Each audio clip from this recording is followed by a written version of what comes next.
그리고 또 제가 들어보니까 이 LA 휴가 때 또 좋은 소식이 있었다고 들었는데 중요한 판결들에서 모두 승소하셨다고 들었습니다. 정말 축하드리고 어떤 승소였는지 좀 알아볼 수 있을까요? 네, 제가 그 LA에 있는 동안 이제 LA는 한국의 오후가 LA는 새벽이에요. 그런데 제가 중요한 가처분 결정 두 개를 이제 받았습니다. 하나는 그 서울고등법원 결정이고 하나는 대전지방법원 결정이었는데 이 결정 판결이 아닌 가처분 결정에 대한 이런 결정은 그 불시에 나와요. 어떤 판결 선고 길 잡히는 게 아니라 그냥 길 없이 갑자기 나오거든요. 근데 갑자기 나오는 게 문자로 왔습니다. 근데 문자로 올 때는 뭐 승소, 패소 이런 게 나오는 게 아니라 그냥 결정 났습니다. 여기까지만 나와요. 그런데 새벽에 그걸 받아들으니 얼마나 결과가 알고 싶겠어요. 그래서 이제 새벽 2시였는데 잠 못 자고 우리 직원분께 연락해서 직원분은 여기 근무 중이었으니까 결정문 좀 빨리 떼달라. 그래서 결정문 다운받아가지고 이제 확인해 보니까 둘 다 승소였습니다. 그래서 원래 같은 날 아니었어요. 연달아서 이제 이긴 했지만 같은 날 한 건씩 이제 새벽에 결과가 나왔는데요. 결과 나왔고 확인해 보니까 승소해서 굉장히 기뻤던 사건들입니다. 결국 그날 밤샜어요. 밤새고 그날 일정 다 보내고 네. 그랬던 기억이 있습니다.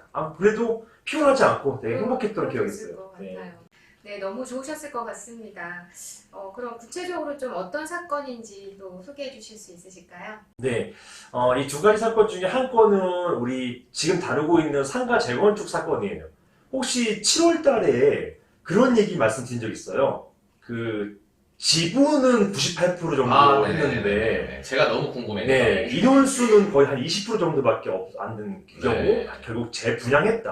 아, 재분양해가지고 이제 80% 맞춰가지고 결의 통과해서 진행 중인 것이었는데 네. 상대방이 거기에 대해서 문제가 있다, 이거 탈법행위다, 이거는 통정허위 표시다, 지분 쪼개기다 이렇게 이제 주장을 하였던 사건이었어요. 그런데 고등법원에서는 그 경우에 문제 없다. 이렇게 새로운 재건축 결의한 거 문제 없다 이렇게 보고서 승소했고 결국은 그것 때문에 재건축 사업이 다행히도 정말 천만다행히도 이루어지게 된 그런 상황이었습니다.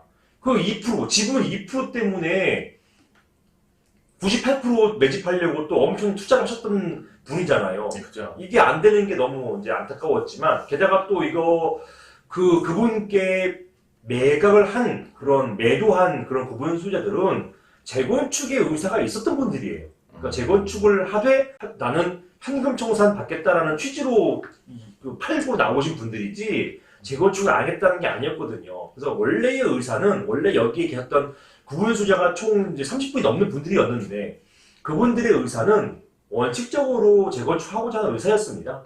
이 의사가 이제 존중된 것이죠. 그러니까 지금 다행히도 이제 재건축 절차를 진행할 수 있게 그런 상황이 된 것이고요. 또 하나는 대전에서 동이 총 17개 있는 아파트 단지였는데 이 난방 방식이 있어요. 난방 방식이 옛날에는요. 옛날 아파트 같은 경우는 중앙 냉난방 방식이라 해가지고 이가 뭐냐면 그 아파트 내에 보일러실이 있습니다.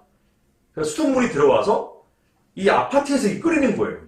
끓여서 온수를 공급하는 건데 나는 온수 필요 없어요.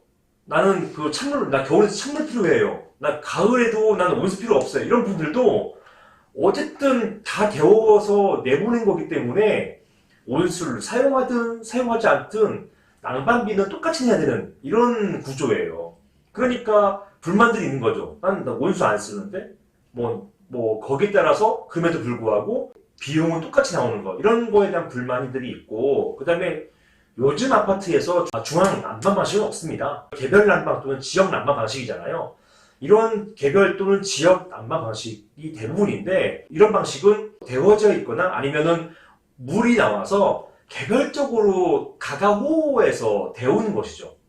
그러다 보니까 따뜻한 물 쓴 사람은 따뜻한 물값 내는 것이고 안 쓴 사람은 안 내고 이런 차이가 있기 때문에 지금은 당연히 지역 난방 또는 개별 난방을 선호하는 것이고 최근 지어지는 아파트 중앙 난방하는 것이 없습니다.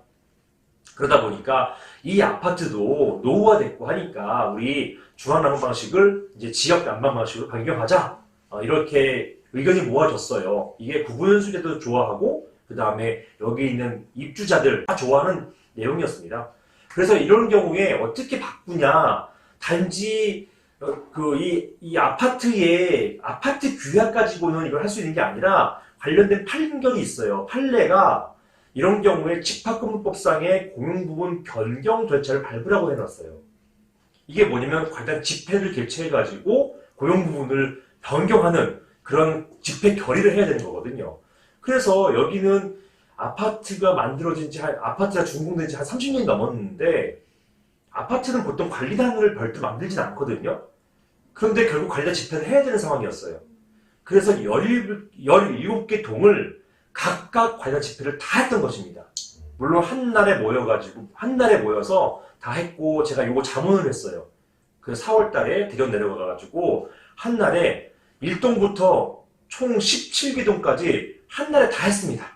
그날 잘 마무리됐는데, 여기에 이제 반대하시는 구분 소유자가 이런 고용부분 변경 재건축 결의에 대해서 하자가 있다, 다투신 것이죠. 여기에 대해서 문제가 없다라는 그런 결정이 내려진 겁니다.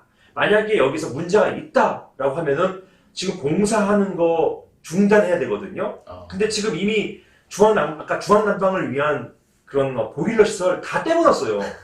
다 뗀 상태에서 만약에 이게 중단돼 버리면 이제 곧 가을 될 텐데 가을에 찬물을 써야 됩니다. 네. 굉장히 위험한 상황이었는데 이게 마침 순서가 되어서 천만다행이라고 생각합니다. 가슴을 쓸어내린 그런 사건이었습니다.